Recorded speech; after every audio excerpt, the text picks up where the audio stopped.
Последното силно невреме остави зад себе и повредени штркови во Чешиново Облешево. Два од нив наскоро повторно ќе полетаат, но на останатите се уште им е потребна грижа.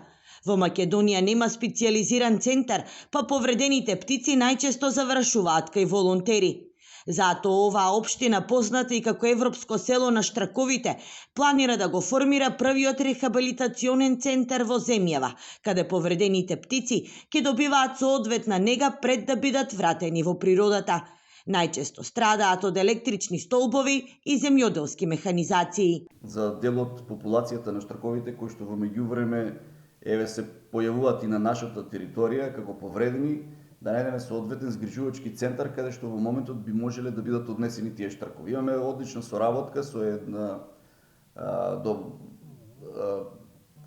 личност која што екзистира во општина Ранковци и имаме одлична комуникација со неа. Таа во моментот ни е единственото место каде што можеме да ги однесеме и оставиме тие повредени штркови на рехабилитација и подоцна пуштање во природата. Поволните услови за исхрана и гнездење во оризовите полиња, но и грижата на локалното население го прават Чешиново Облешево препознатлив дом на штрковите.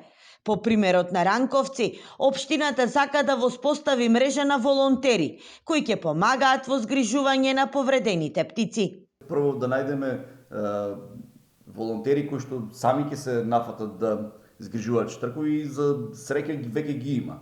Дел од вработените, дел од луѓето што се од нашата општина имаат згрижено повредени штркови и ги чуваат до моментот додека они сами можат да се справуваат со предизвиците на природата. Бројот на гнезда на белиот штрк во Чешиново Облешево во последната деценија е речиси двојно зголемен, а во целото Кочанско поле денес има над 220 гнезда.